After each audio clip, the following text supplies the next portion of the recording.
Si siempre has querido iniciar algún proyecto, algún emprendimiento, ya sea social, ya sea digital, simplemente tienes algo en mente, testigos.mx/proyecto y por ahí te vamos a contactar en las próximas semanas, próximos meses, porque vamos a lanzar algo aquí, Testigos. Vamos a lanzar algo que estoy segurísimo que te va a interesar. Testigos.mx/proyecto.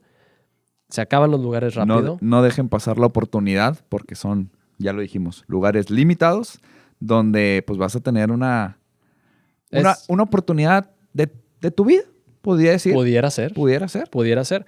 Aquí testigos.mx/proyecto. Aquí arribita va a salir la tarjeta para que vayas a darle clic. Ahorita mismo puedes poner el episodio en pausa. Si no, en la descripción del episodio, donde sea que nos estés escuchando, ahí también va a estar la liga directa. Te dejamos entonces con los clips. Es la segunda parte en donde vamos a hablar sobre algunos que quedaron 13. Nos quedaron 13 pendientes. 13 pendientes. 13 episodios pendientes muy buenos, ¿no? Totalmente. Muy buenos. Que seguro te van a gustar. Te dejamos entonces con el resumen de cada uno de ellos. El podcast católico en donde no encontrarás el típico contenido de evangelización. Aquí, Horacio Torres y yo, Hernando de María, tenemos conversaciones sin filtro con los testigos del evangelio que están definiendo el rumbo de la iglesia. Laicos, sacerdotes y religiosos que se salieron de su zona de confort para hacer lo que Jesús les pedía. Esto es Testigos. Iniciamos con Bubu García, quien además fue nuestro episodio número 1. Padrino de Testigos. Padrino de Testigos, quien es publicista, locutor comercial y especialista en teología del cuerpo. Con Bubu hablamos de confundir el discernimiento con miedo. Muchas veces ahí él hacía una cosa o nos decía algo muy literario, donde a veces el discernimiento, pues cuando es algo entre bueno y malo, pues está fácil, ¿no? Y cuando hay que discernir entre lo bueno y lo bueno, de cómo Dios nos habla a través del tiempo y de las circunstancias, y no ser solo, pues, devocionales.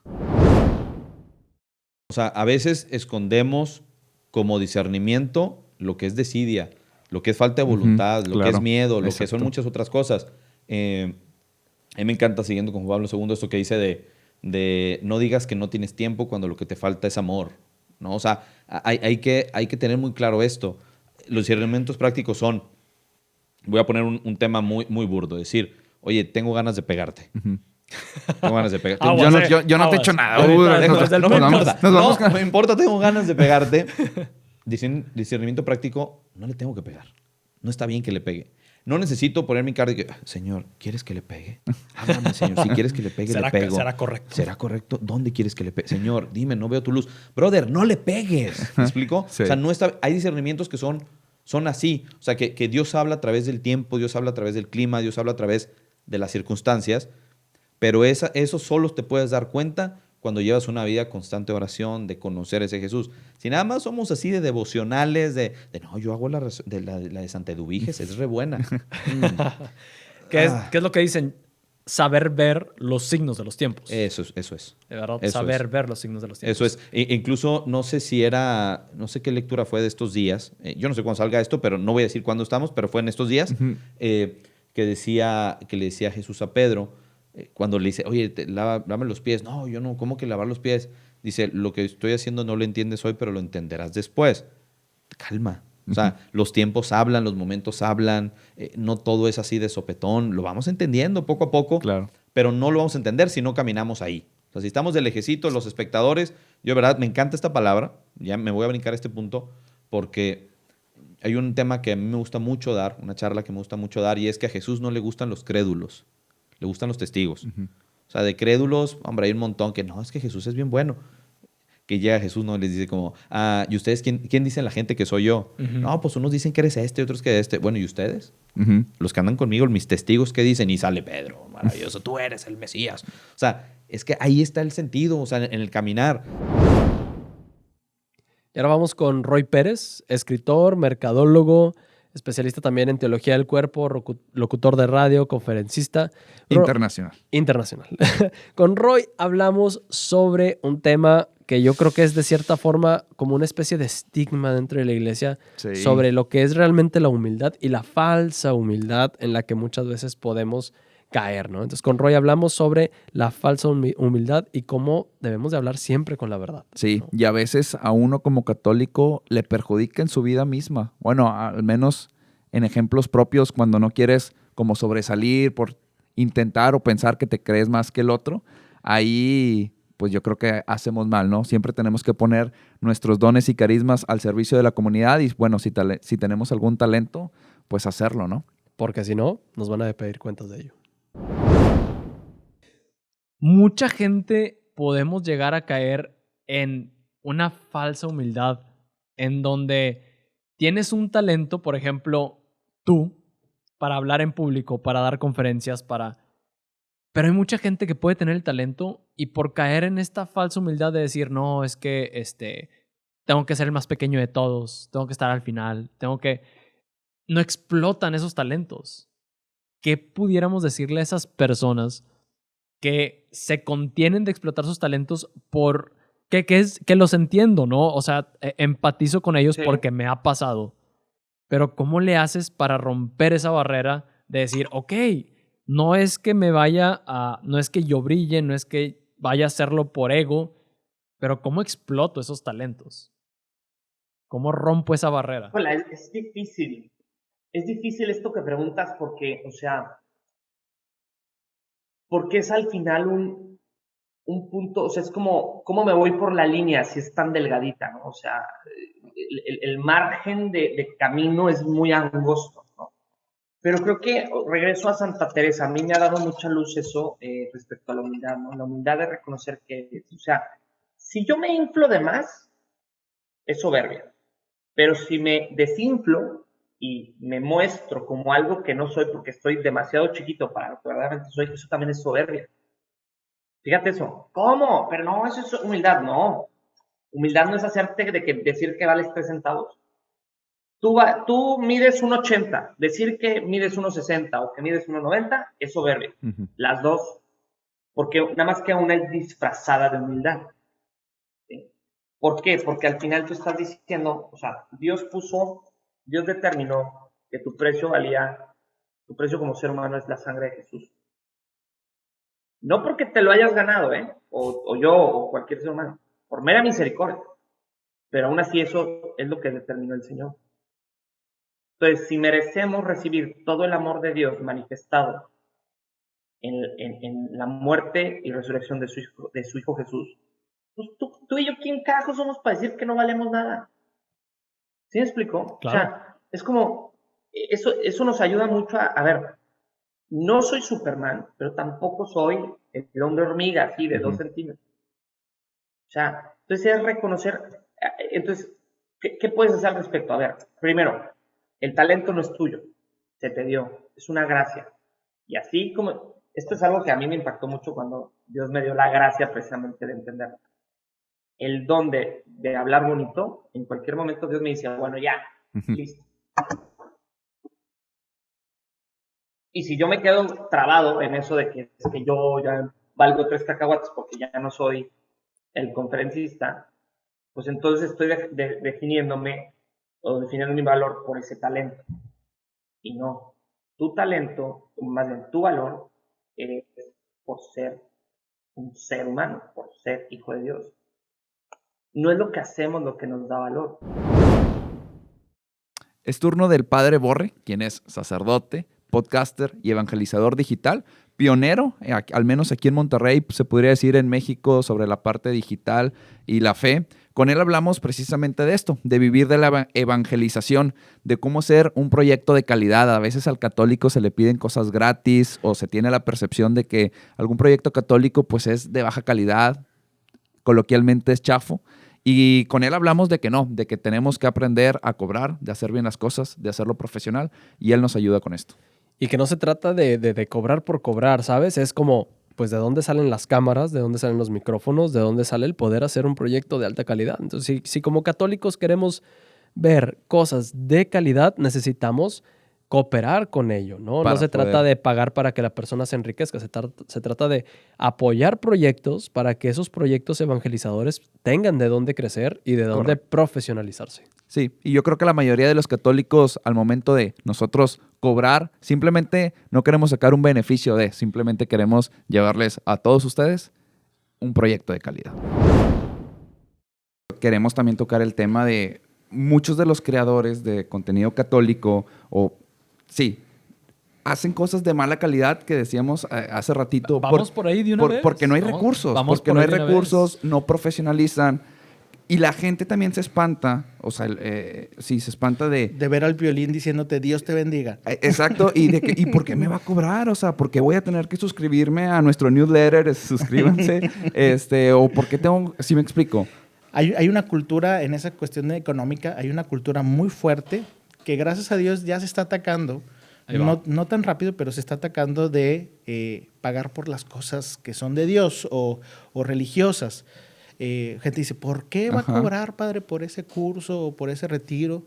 Oye, si tú vas a una librería y quieres comprar una Biblia, aunque sea la palabra de Dios, se te va a vender. Claro. Tiene un costo porque requiere un costo para hacerlo, ¿no? Ujú. Para hacer un retiro igual tiene un costo. Exacto. O sea, para dar una charla también. Oye, padre, pero yo lo veo usted que ahí se para y no hace nada. Pues sí, pero hay, detrás de mí hay personas o hay libros que yo consulté o hay X mil cosas atrás que hay que invertir, hay que mantener para poder hacerlo. ¿Eh? Exacto. Entonces, creo que esa cultura de no pagar, pues ahí está todavía, pero poco a poco ya se está ¿Cómo- erradicando. ¿Cómo crees que pudiéramos combatir Cambiarlo. más eso? O sea, porque la idea es que esto que estamos haciendo, estas pláticas, sean para gente que está adentrándose a hacer proyectos o gente que quiere comenzar algún proyecto. Entonces, todos tenemos hace poquito, de hecho, platicaba con Diego Herrera, no sé si lo hayas escuchado, Sí. el de Hagamos Lío, y él me decía, oye, es que necesito encontrar la forma de cómo hacer que el proyecto se convierta en algo autosustentable, al menos. Ya si me deja o no me deja, pues bueno, pero al menos que se pueda sostener solito porque ya tuve que estar soltando de mi bolsa. Yo estuve en los primeros episodios de Diego y vi ahí cómo instaló todas las cosas y todo. Y oye, qué padre, o sea, tienes equipo muy padre que yo quisiera tener. Ahorita ya, gracias a Dios, nosotros pudimos construir este estudio de grabaciones también. Pero sí es difícil Claro. construir. ¿Y de dónde? ¿De dónde sacas? ¿Verdad? Somos, o sea, yo sacerdote, que ahorita no hay muchas misas, y entonces ya de dónde obtenemos recursos, o otros son estudiantes, o simplemente no tienen los recursos suficientes para hacer algo profesional. Entonces, ¿qué es lo que yo recomendaría a aquellos que quieren hacer un proyecto y que quieren de alguna manera? Yo hasta eso, yo no lo veo mal. De hecho, yo le pido a Dios que haya más así. Es que vivan de la evangelización. Claro. Porque cuando alguien vive la evangelización, se preocupa por evangelizar de manera profesional para obtener los recursos que necesita para su vida y para seguir mejorando la evangelización. Entonces, es alguien que ya está comprometido, porque la evangelización no es un hobby. O sea, muchos lo tenemos como hobby y por eso Sí, hay hay lo en que los salga. ratitos, ajá. Hay lo que salga y de vez en cuando y no. Entonces, ¿qué es lo que yo les recomiendo a aquellos que quieren empezar un proyecto y que buscan de alguna manera obtener recursos económicos para invertirlos ahí? Es ser lo más profesional que se pueda. O sea, buscar la mejor calidad que esté a tu alcance, la mejor calidad. También el otro es a venderlo bien. O sea, hacer una buena campaña de publicidad o de pre del evento, depende de tu proyecto. Yo le recomiendo mucho a Mauricio Artieda, que ahorita está dando 1000 consejos. El de Catholic Link, De ¿no? Catholic Link. Él está dando 1000 consejos de cómo emprender proyectos de evangelización, considerando mucho la economía. Entonces, él te da buenos tips, pero es lo profesional. La campaña publicitaria y algo que platicando con Mauricio nos decía mucho para Ilumina, decía, den más de lo que la gente espera. Claro. Y ya la gente va a decir, o sea, me lo vendiste bien, me gustó, lo vi, se me hizo súper bueno y profesional y me diste más de lo que espero. ¿Dónde está? ¿Cuál es tu cuenta Sí, para Exacto. Para dar. para apoyar? Y quiero que eso crezca. Y ahora es turno de Diego, mejor conocido como Tubi, ¿no? Estrada, que es conferencista, podcaster y creador de contenido digital. Él habla mucho sobre la autenticidad, es Sí. como su tema principal. Y justo de eso hablamos con él, específicamente del qué dirán. ¿Cuántas veces nos detenemos Uy. por el qué dirán y no nos hacemos conscientes de que ese qué dirán está hablando de la realidad de la otra persona y no realmente de tu realidad. Con él hablamos específicamente sobre eso y cómo ser auténticos y vivir libres de todo ese tipo de ataduras. Tenía como esta fórmula de soy valioso, soy feliz si tengo talento, si era donde estaba poniendo mi seguridad, si tengo logros, metas, éxitos, diplomados, lo que sea, y también si la gente me aplaudía y me aprobaba. Y la verdad es que gracias a Dios o sea, no por mí, pero la gente me quiere mucho. Entonces, pues definitivamente sí estaba poniendo mi seguridad en eso de ¿y qué van a decir? ¿Y qué van a decir? Entonces yo cargaba con esta fórmula muy cañón, ¿no? Como que te habías construido ya una cierta fama que te daba miedo tumbar. Sí. ¿Sí? No, 100%. O sea, y tal vez no, o sea, no una fama porque mucha gente dirá, ¿cómo fama de millones? No, o sea, fama con la tu gente que te grupito, rodea. ajá, tu claro, grupito. claro. Exacto. Entonces, ya estando allá, yo seguía muy intranquilo. ¿Hacías cosas por el cómo me ven a mí? Exactamente. O sea, ok. Sí, todo el tiempo. O sea, neta No me porque tú acuerdo... quisieras. O sea, en específico me acuerdo de dos cosas. Una, de estar haciendo apostolado y, a ver, no hablas el mismo idioma, ¿verdad? O sea, tú vas a servir y a hacer reír a la gente y a mí me tocó trabajar con ancianos y amo a los ancianos, la verdad es algo que me encanta. Y me acuerdo de empezarles a cantar, ¿no? O sea, yo dije, bueno, les voy a cantar y Hash y Frozen y les cantaba y se me quedaban viendo como este idiota que está haciendo. Ajá. Y yo la gozaba, ¿no? Pero cuando llegaban los del equipo o llegaban otros misioneros me callaba, ¿no? O sea, porque dije, híjole, es que van a decir que estoy haciendo... O sea, así de torcido está el pensamiento, ¿no? De que ellos van a decir que lo estoy haciendo porque me están viendo, Ajá. ¿sabes? De que, ay, solo quiero llamar la atención. Ajá. O sea, cuando cada quien está en su rollo, o sea, no eres tan importante, nadie está pensando en ti, ¿verdad? Cada quien, o sea, estaban interesados estaban rasurando gente, cortando el pelo, dando de comer, cortando uñas, o sea, no es como que, hey, a ver, ¿cuál es el siguiente paso de Diego Estrada? Pues a nadie le interesa, ¿no? O sea, y no por ser duro, pero entonces, en ese sentido, yo no sentía nada de libertad, o sea, eso era porque y a mí eso es lo que se me hace más grave, ¿no? Como que dejar de hacer cosas buenas por el que dirán, Por el que dirán. ¿no? Pero también estaba haciendo las cosas por el que dirán, ¿no? Entonces, pues buscaba ser el que estaba más tiempo hincado, buscaba el que... O sea, qué horror, qué vergüenza. Es turno de escuchar a Fernanda Barreto, quien es maestra en sociología, podcaster y creadora digital. Con ella platicamos de cómo integrar o hacer puentes entre el catolicismo y el feminismo y cómo integrar las creencias sociales con la fe. Ella nos explicaba que hay muchas cosas parecidas entre los dos movimientos y no se trata de un pañuelo o el otro, sino que hay que interconectar y conocer qué es lo que está pues defendiendo uno del otro, ¿no? Algo que se me hizo muy interesante es que cuando decía esto de buscar puentes, ella decía, lo importante es encontrar por mucho o poquitito que haya de verdad entre el discurso, hay que buscar esa verdad que está en ese discurso porque Dios sopla en todos lados. Debe de haber un poco de verdad ahí y ese poco de verdad es en el que debemos de enfocarnos para ver cómo ayudar a que esas personas puedan acercarse a una verdad más plena, ¿no? Así es. No es simplemente tender puentes para comprar ideologías e integrarlas a la fe, sino es desde una perspectiva completamente diferente que la neta a mí se me hizo muy interesante. Vamos a escuchar. Y entonces, como estudiando y leyendo un poco más, me fui dando cuenta de que hay muchos puentes entre el catolicismo y el feminismo.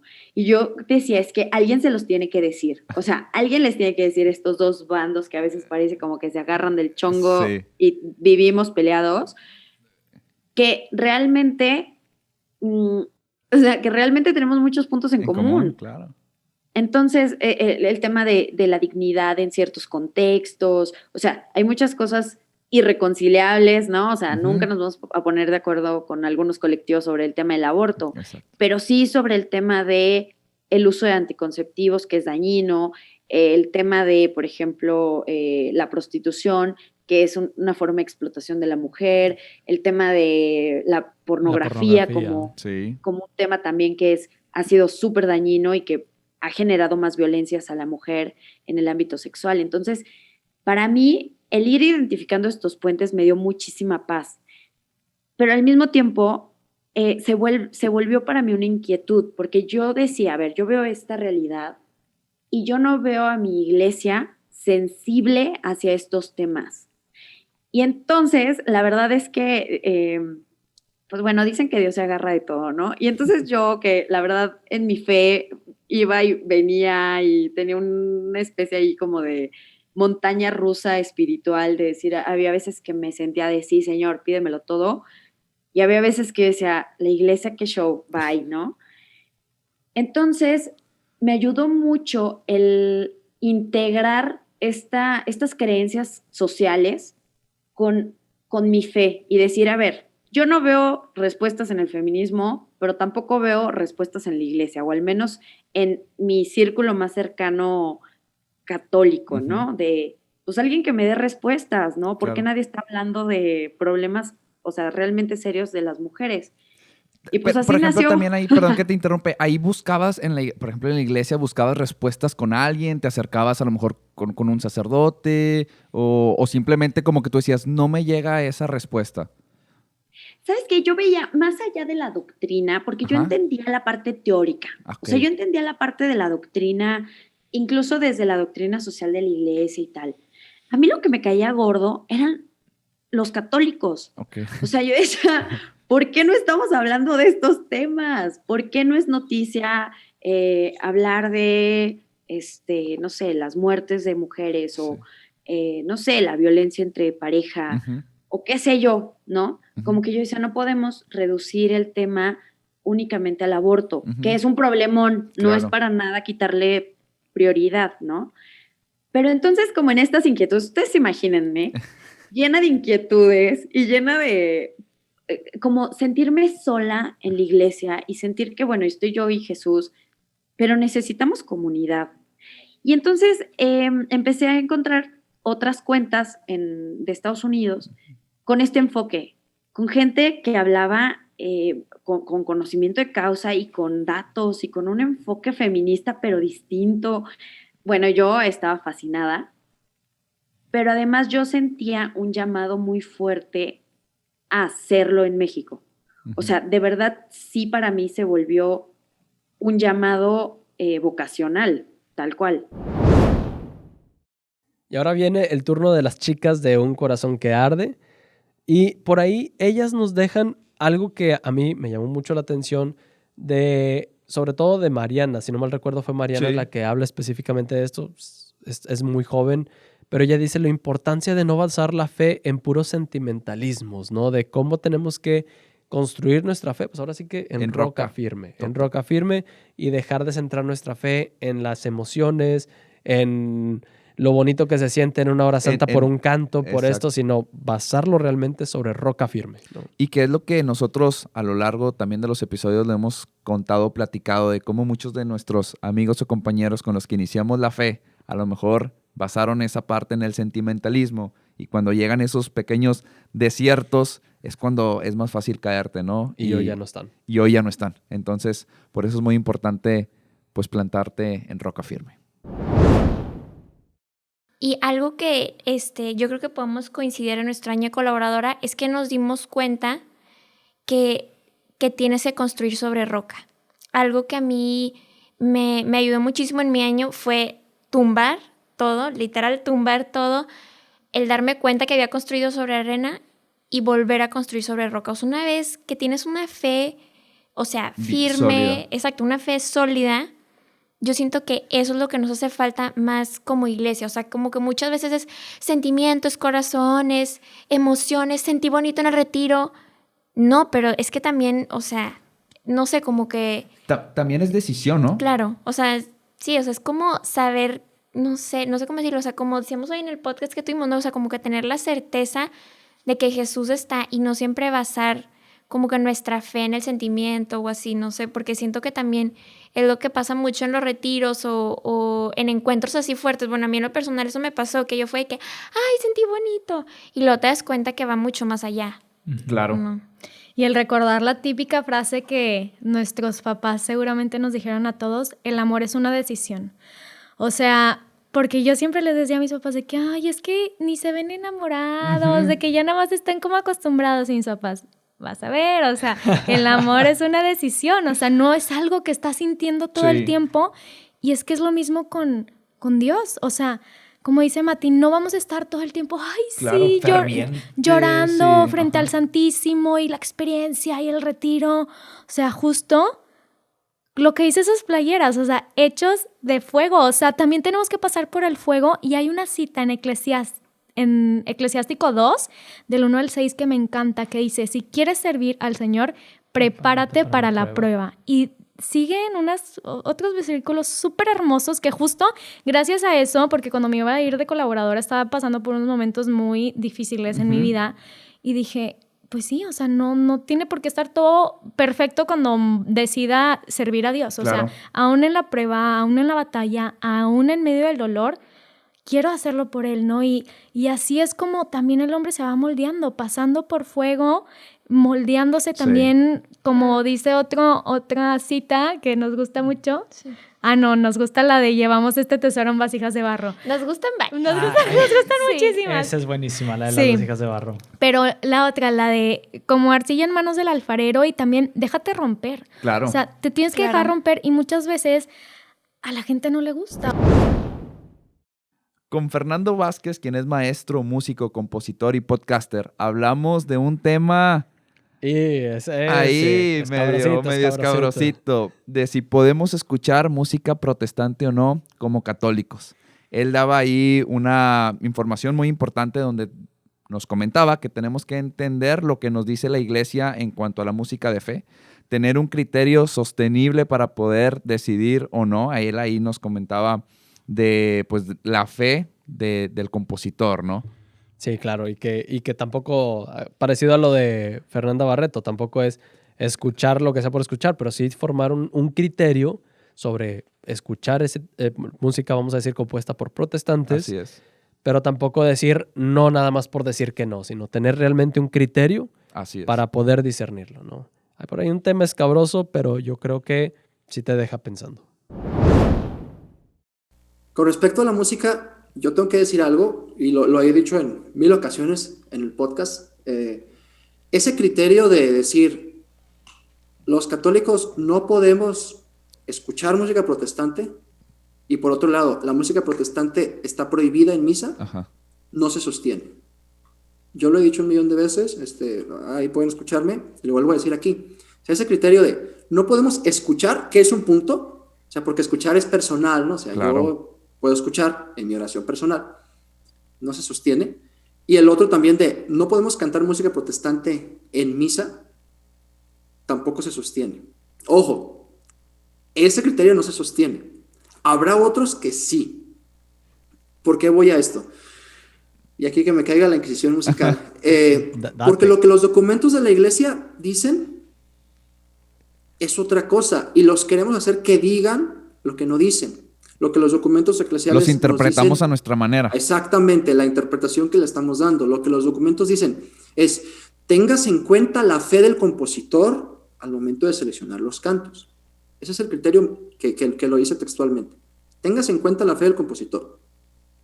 O sea, en ningún momento dice, o sea, ¿cómo lo interpretas? O sea, tengas en cuenta la fe del compositor.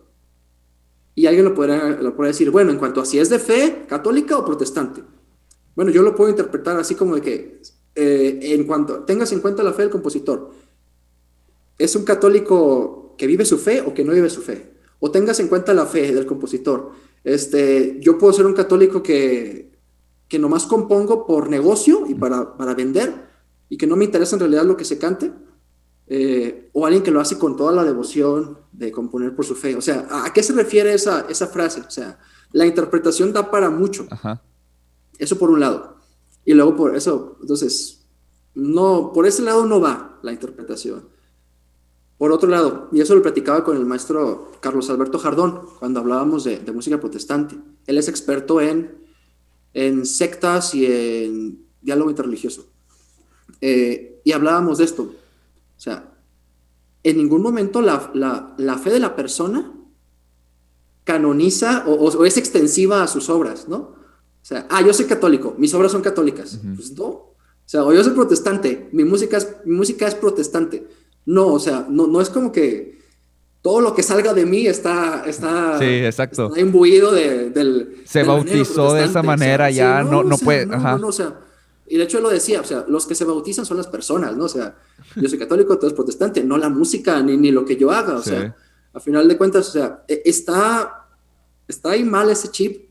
Ok, sí es cierto, si alguien tiene otra fe, probablemente en lo que compone, bueno, la va a expresar de manera distinta. Ahí está de acuerdo. Entonces, el criterio no sería la fe de la persona, sino la doctrina que tiene el canto.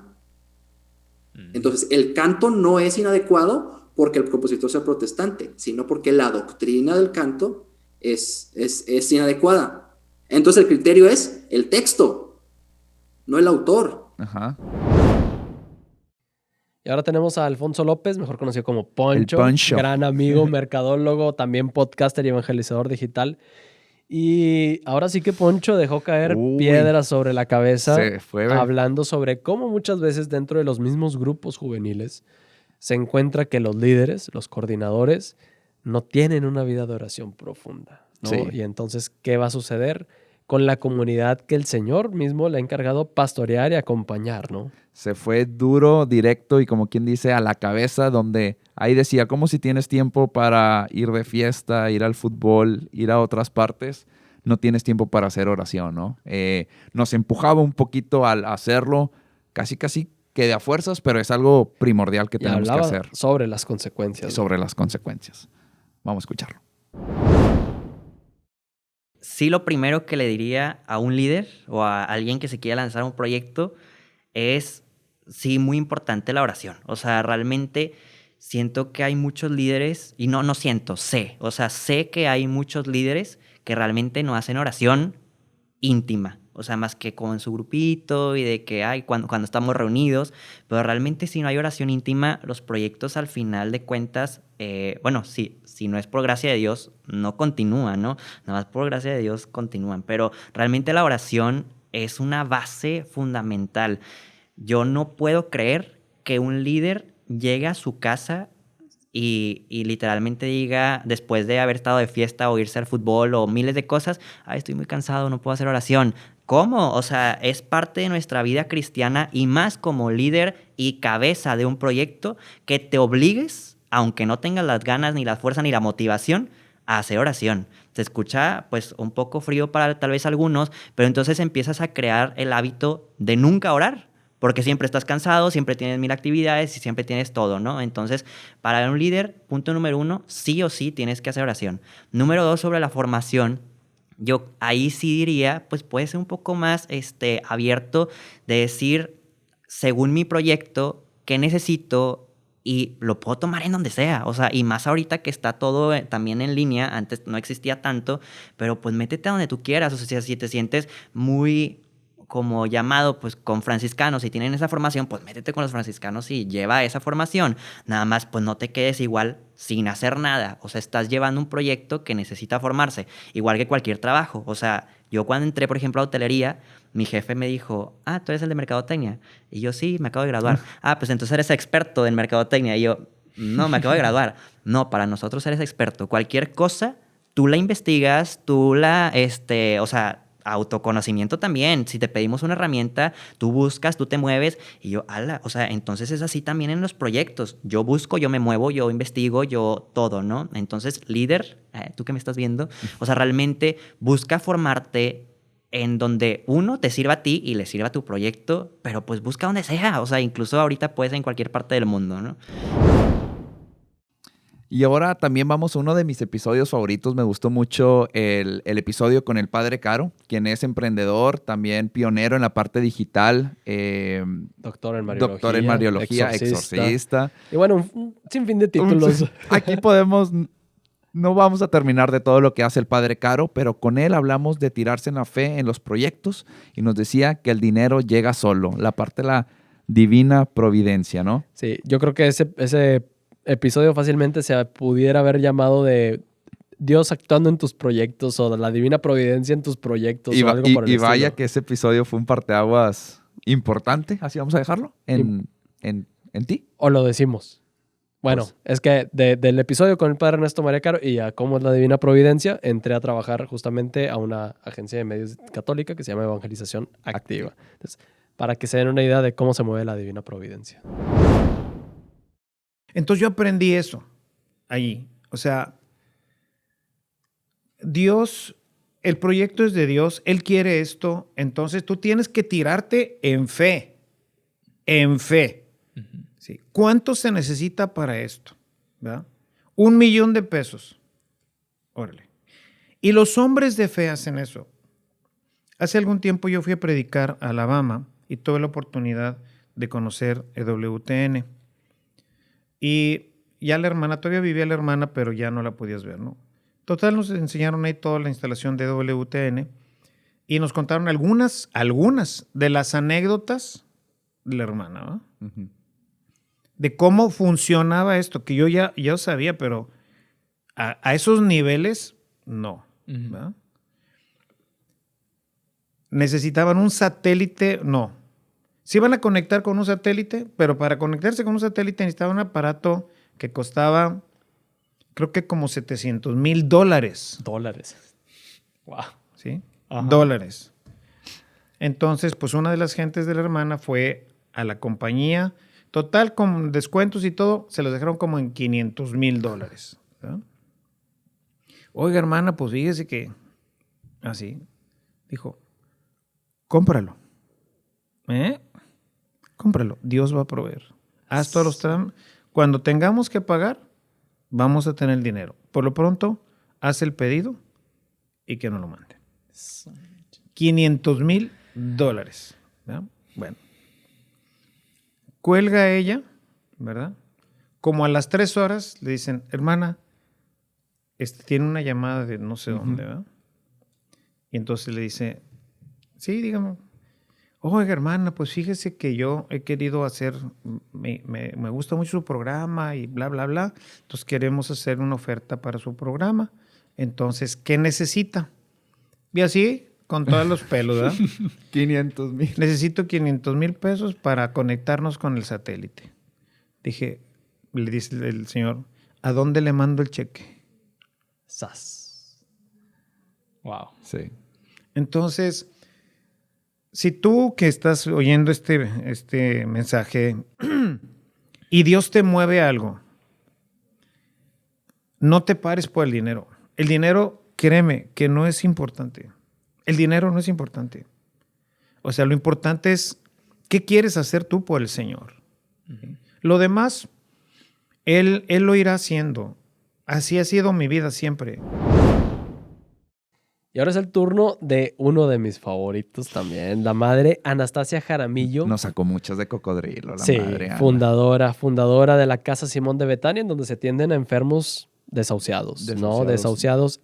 La historia de la madre Ana está increíble. Pero bueno, lo que vas a escuchar ahorita es sobre cómo debemos de confiar en la divina providencia y sobre cómo debemos de atender a Jesús sufriente que está en nuestros hermanos más necesitados, ¿no? Sí.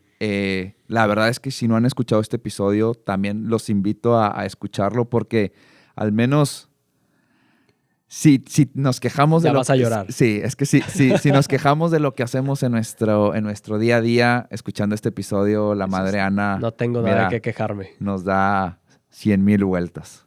Vamos a escuchar. La providencia de Dios.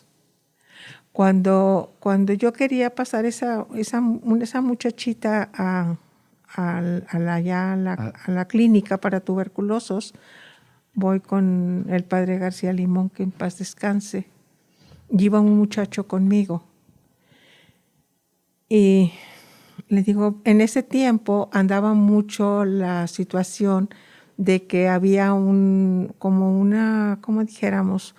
coordinación de grupos cristianos, católicos y no católicos, para proteger y apoyar a los emigrantes de este lado y de aquel lado de Estados Unidos. Entonces yo voy con el padre y le pregunto, oiga, padre, ¿usted no sabe de alguien que me ayude a pasar a una muchachita así y así? Y me agarra la cabeza y me dijo que no cabía duda que todos los santos teníamos algo de locos. Y se rió.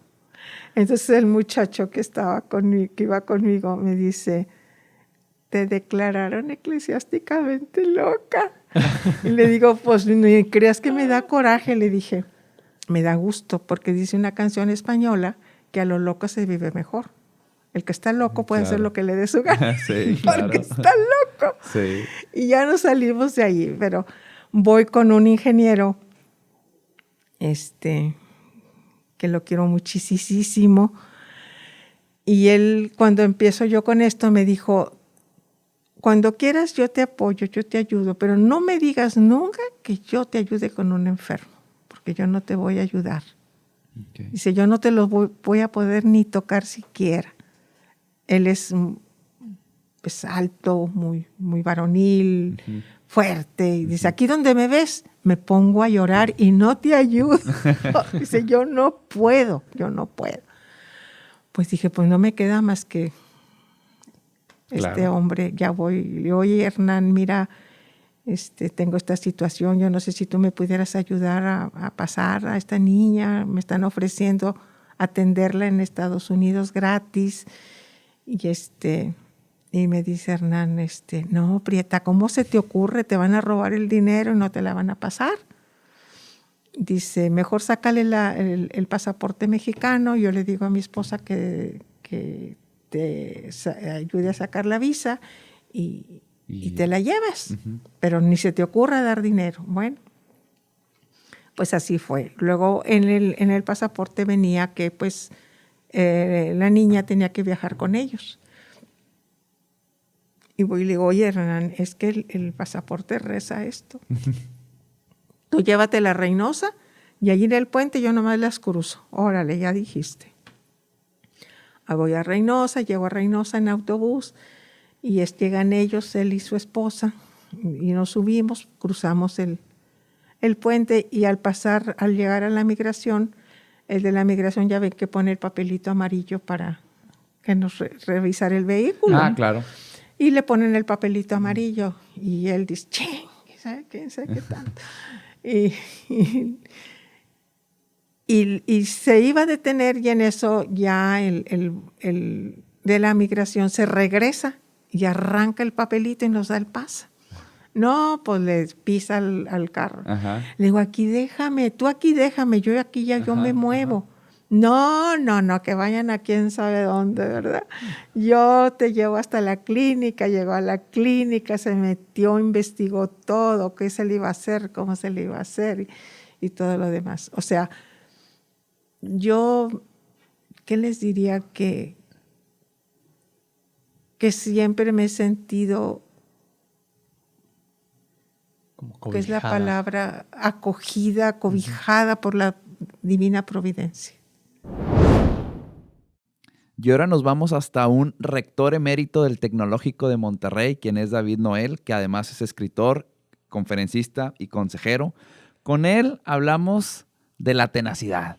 A él tal cual le dijeron, cuando era joven y quería estudiar, que venía de San Juan de los Lagos para acá, le dijeron, ya me tienes harto, porque no le querían dar una beca. Y él, a través también de una oración que él sintió en su corazón, que Dios le decía que tenía que venir a Monterrey a estudiar, a pesar de que le cerraban las puertas, él confió plenamente en Dios. Y así tantito spoiler, él le decía a Dios en su oración, si hoy ya no me dan la beca, me regreso. Él fue hacia el Tecnológico de Monterrey y pues es su alma mater. Y spoiler alert, se convirtió en el rector. Seguro. Un gran episodio. Y en este caminar, ¿hay alguna historia que recuerdes de manera especial que te haya marcado y que hayas dicho, siento que siempre traje esto de la tenacidad, pero esto fue, vamos a decir, la prueba que terminó de forjar mi tenacidad a lo que No, pues la prueba principal que he tenido fue porque durante 3 días desde que llegué de San Juan, que no conocía a nadie, sufrí mucho porque no conocía a nadie. Por eso me quedé tirado ahí en la sacristía de San Juan Bosco a dormir. Y sufrí mucho 3 días porque me decían en becas, vete a tu pueblo, ya no hay presupuesto. ¿Qué no sabes español? Lárgate. En aquella época no había calidad del servicio como hoy existe en las organizaciones. Allá, con todo respeto, había mucho ser déspota, las secretarias y los asistentes. Uh-huh. O es que ya me vine, escucha, no hay dinero, ya vete a tu pueblo, ya no hay presupuesto. A tal grado que el 3er día que me la pasé todo el día esperando en el carro, en su lugar de estacionamiento, al director de becas, hasta que llegó a las 7 de la noche, al que ya se regresaba a su casa, voltea y me dice con mucho, pues, obviamente su estilo, ¿verdad? Me dice, ya me tienes harto, lárgate a tu pueblo. ¿Qué no entiendes español? no hay presupuesto, ya no alcanzaste la beca porque llegó tarde tu solicitud. Se sube al carro, yo me la dejo ir un poco hacia la puerta y todavía se baja muy molesto. Dije, me va a descontar un trancazo. Y me dijo una frase que jamás se me olvida en mi vida. ¿Sabes qué? Me tienes harto, harto, harto. Nomás por terco te voy a dar la beca. Y me dio la beca. Entonces, por eso mi principal prueba de la tenacidad ha sido esos 3 días que sufrí horrible, porque decía, me voy a regresar a San Juan derrotado, no tengo nada que hacer, no quedo más que esta alternativa. Y obviamente también soy un hombre de fe, y ese día le dije a Dios, a ver, Señor, permitiste que viniera hasta Monterrey. No, mándame una señal. Si es que quieres que siga aquí, mándame una señal que me den la beca, y si no, pues me regreso. Pero a ver, no te entiendo. Me ayudaste para llegar hasta acá a Monterrey, sin conocer a nadie. Ahora dame una señal. Y fue cuando me dijo así la frase. Ya me tienes harto, harto, harto. No más por terco te voy a dar la beca. Me recordaste a la mujer del evangelio, ¿no? De esta parábola de la mujer que está terca, que dice, ya con tal de que me dejes de molestar. Sí. Ahí va. Exacto. Sí, que fue a pedirle al vecino que no tenía para acabar para la cena del que llegó ahí. Ajá. Y nos acercamos al final y ahora vamos con Leo, o Leonardo Arzamendi, que es el fundador o de los cofundadores de Jubi, un movimiento pro vida juvenil que está teniendo bastante fuerza, al menos aquí en México se está moviendo bastante fuerte y de hecho creo que es de nuestros invitados más jóvenes y lo increíble es que tú lo escuchas hablar y dices... Tiene una experiencia... Definitivamente Dios está moviendo algo en su corazón, ¿no? Totalmente. Entonces, con él hablamos sobre cómo es importante que en la lucha de la causa pro vida sepamos buscar un discurso aconfesional. Es decir, la fe definitivamente tiene... Detrás de. Está, pero hay formas de atraer a la gente al discurso pro vida, de atraerlos hacia la verdad, siendo aconfesional. Y él explica por qué es que decidió que Jubi pues sea justamente una asociación aconfesional. Totalmente. Algo también es que él siendo pues, todavía estudiante, no sé si eres un joven o ya un adulto, Leo nos deja muy claro que pues como jóvenes no nos podemos quedar callados, pero no solamente los jóvenes, los católicos no nos podemos quedar callados y tenemos que alzar la voz. Pues mira, sí, llevamos ya 4 años con Jubi, que es una organización civil de puros jóvenes en todo México, de 16 ciudades, como decían ahorita. Y tiene 2 características muy particulares. Además de que es de puros jóvenes, es aconfesional y es apartidista. Entonces aceptamos personas de cualquier religión y no somos pues parte de ningún partido político. Y la parte de lo aconfesional sí ha sido algo que incluso más recientemente nos han cuestionado mucho, incluso pues miembros que están dentro de Jubi. Pero desde que lo empezamos, una amiga que se llama Frida Espinosa y yo, que también es otra que podría entrar al podcast, muy buena, claro. Justo buscamos estas 2 características y en particular la de que fuera confesional. Quisimos hacer un apostolado por la vida con el Regnum Christi en Ciudad de México. Tuvimos algunas complicaciones y al final de cuentas dijimos, bueno, o sea, si no se puede hacer dentro del movimiento y pues con la iglesia tal cual, pues no podemos quedarnos callados. Claro. O sea, como jóvenes tenemos que participar en esta discusión y tenemos que involucrarnos. Entonces vamos a hacerlo. Y ahora sí que el único límite que vamos a tener vamos a ser nosotros. O sea, nosotros vamos a ser los únicos que digamos hasta dónde podemos llegar y nuestras ganas y deseo por defender la vida. Entonces, en esa parte fue que fuera solo independiente de nosotros y aconfesional, pues un poco porque a pesar de que somos muy católicos y obviamente lo somos y todo lo que hacemos en Jubi lo hacemos por y para Dios como directores, pues sabemos y somos conscientes de que existen los argumentos suficientes para no tener que meter a Dios en la discusión del derecho a la vida, como para tener que hacerlo. Hoy, por diferentes circunstancias en el mundo en el que vivimos, pues la cultura y más la política deja a Dios de fuera y cuando intentas meterlo o cuando lo mencionas, incluso por error, o te ven en una foto en redes sociales con una cruz, etcétera, te critican y entonces cancelan todos tus argumentos. Entonces la cultura de la cancelación y ya no cuenta tu argumento y es que estás sesgado porque eres católico y es que ¿por qué metes la religión, etcétera? Entonces intentamos marcar bien la línea en ese sentido para que nuestro argumento tenga el mismo valor y el mismo peso que el de cualquier otra persona, y porque sinceramente sí los hay. O sea, hay suficiente argumento científico, moral, filosófico para defender la vida sin tener que meter el tema de la religión o de Dios. Entonces es eso, y es también pues un tema de que la defensa de la vida como derecho pues es algo que trasciende cualquier religión. Entonces personas que no compartan nuestra misma fe pues pueden sumarse a la causa, y qué bueno que lo hagan. Y ahora que vale, tío, que directo desde España. Cerramos internacionales. Es como lo hicimos con Argentina. Bueno, ahora traemos a Lucía González, que fue el último episodio que tuvimos este año. Lucía González Barandarian es la fundadora de Bosco Films, ¿sí? Que se encarga de traer cine religioso, cine católico y de valores, y le da promoción. Y con Lucía hablamos justamente sobre el cine católico y cuáles son los componentes en los que un católico debería de vamos a decir, enfocarse para su proyecto. Para su proyecto, y cómo ella identifica con esas bases en qué sí películas y con qué no películas trabajar y colaborar, ¿no? Sin duda un episodio muy, muy, muy pues enriquecedor, porque difícilmente se encuentra algo que te hable de cine católico. Correcto. Y de sus experiencias en Hollywood, trabajando con Hollywood, conociendo a Jim Caviezel, quien la hizo de Jesús en la película de La Pasión. Ajá. Entonces, es un episodio bastante, bastante rico. Y también, pues, lo estás escuchando en el mes de diciembre, vayan, y si todavía está en cines, que creemos que sí, vayan y a correr a ver Vivo, la película que nos trajo aquí a México. ¿En qué se fija Lucía, en qué se fija Bosco Films para decir con qué películas sí trabajar y con qué películas no? Porque no nada más promueve cine católico, sino cine que promueva buenos valores, ¿no? Que te he escuchado decir que no es que sea difícil de encontrar, sino más bien es encontrar cómo hacérselo llegar a las personas correctas, ¿no? Porque de que hay mercado, hay mercado. Pero ¿en qué elementos se fija Bosco Films para decir, esta es la película que sí quiero, ¿no? Esta es la película que... A esta sí le saco un crédito. Sí, a esta sí le saco un crédito. Pues el criterio de las 3 es que eleve, que eduque y que entretenga. Que eleve, que eduque y que entretenga. Ok. ¿Cómo consideras elevar? Porque a mí me dices elevar y yo de inmediato lo relaciono con la espiritualidad, ¿no? Entonces, por ejemplo, yo te digo, una película que a mí me eleva es San Felipe Neri, ¿no? La película de esa hermosa película, ¿no? Sí. Me eleva, ¿no? Y me entretiene y me educa. Pero cuando no es una película católica, ¿a qué te refieres con elevar?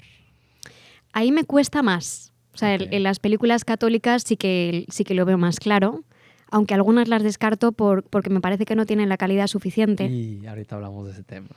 Sí, incluso las que me contactan para llevar la comunicación, otras empresas, ¿no? O sea, que las he tenido que descartar, y eso también en el mundo del cine, incluso cuando eran amigos y venían a mí, ¿no? O sea, queremos que nos ayudes con esta película, y les decía, es que no puedo. De verdad, mi credibilidad está en juego, no puedo meter a una monja a ver esta película, no. Entonces, pero en lo que es el cine familiar, que es la otra gran línea que creo necesaria, porque cada vez, bueno, los niños crecen entre pantallas ahora, ¿no? Y sí que veo que cada vez intentan meter más ideas en lo que es el cine familiar que creo que hay que cuidar. O sea, creo que el contenido tiene que ser absolutamente blanco y ayudar a que ese niño crezca sano y sin ningún tipo de ideología, ¿no? Claro.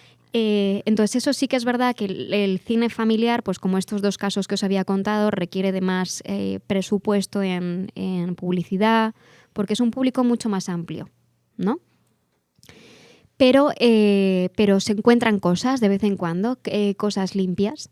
La que os digo del niño de síndrome de Down ha pasado 1 año y medio y se sigue proyectando y está llegando a todo tipo de públicos. Hace poco en España, en el último mes, se ha proyectado como en 4 festivales de cine de discapacidad. Okay. Y dices, pues esta está cumpliendo una misión muy importante. Claro. La de la primera Navidad, pues yo hablo pienso que cada película tiene una misión. La primera Navidad era salvar la Navidad. Ya no es regalos, no es cenas, no es salva el espíritu de la Navidad, salva lo que de verdad estás celebrando, recuerda lo que estás celebrando. Pero, por ejemplo, estoy ahora en una pequeña encrucijada porque me han ofrecido una película buenísima. Decías de Prefiero el paraíso, San Felipe Neri. El actor que hace San Felipe Neri, que me enamora, es el protagonista y es su última película que ha hecho, que es un actorazo. Pero es Santa Claus. Entonces pero es preciosa, está llena de valores y ahí cuando yo dudo, ¿no? O sea, está muy bien hecha, muy, muy, muy bien hecha. Y a este actor que me apasiona y otro que también me apasiona. Comedia familiar. Pues ahí dudo. Digo, pero y entonces yo me voy justificando, ¿no? Santa Claus se llama Nicolás. Digo, aquí vamos enfocándolo bien. San Nicolás, ¿no? O sea, no es el Santa Claus de Coca-Cola. Sí. Exacto. Y todavía le estoy dando vueltas a esa película, porque además me la ofrecen para bastantes territorios. La persona que me la vende es muy amiga y confía en mí para distintas de temática familiar. La semana pasada me volvió a llamar, oye, Lucía, ¿por qué no lo intentas? Y digo, y entonces ahí entra mi marido y me dice, Lucía, tú no puedes estrenar nada de Santa Claus. Y digo, ya. Te ayuda a aterrizar. Sí. Y le digo, ¿y si cambio este diálogo? Y me dice, no, es que San Nicolás no vivió 300 años. Digo, ya, también es verdad. Y ahí es donde... Y ahí es donde estoy. Que no sé muy bien dónde está el límite hay veces. Y hasta aquí nuestro episodio del día de hoy, el último del año. La verdad es que no queremos cerrar sin antes agradecerles por todo el apoyo que nos brindaron pues de mayo a la fecha. Te volvemos a invitar a que nos ayudes con el botón suscribir, tanto en Spotify, Apple Podcast, YouTube, a compartir tanto como el video podcast que más te haya gustado con alguien que sepas que le va a llegar a su corazón. También te deseamos felices fiestas, vivir el Adviento. Son épocas de pensar, de reconciliar, de hacer nuestro gran examen de conciencia a lo largo de este año. Seguro algunos de los episodios nos van a ayudar para tener esas metas del 2022 muy claras. Te agradecemos nuevamente por completo. El 2022 vienen cosas muy importantes para testigos, así que también ayúdenos por ahí en testigos.mx/proyecto. Recuérdenlo, son cupos limitados, es algo que te puede cambiar la vida porque es algo que vamos a hacer por y para ustedes. Y pues nada, agradecido. Y nada, pues aprovechen mucho el Adviento. El Adviento es una etapa que nos dan los ciclos litúrgicos para preparar nuestro corazón a la llegada de Jesús. Vívanlo con intensidad, vivan estas bonitas fiestas. Sí, coman mucho, pero también no se acuerden que el tiempo de Adviento también es un tiempo de ácesis. Entonces, a través de la ácesis preparemos nuestro corazón para recibir a Jesús y que ese nacimiento de Jesús en nuestro corazón, esa renovación de nuestra entrega a Jesús, nos lleve a vivir con intensidad el 2022. Adiós.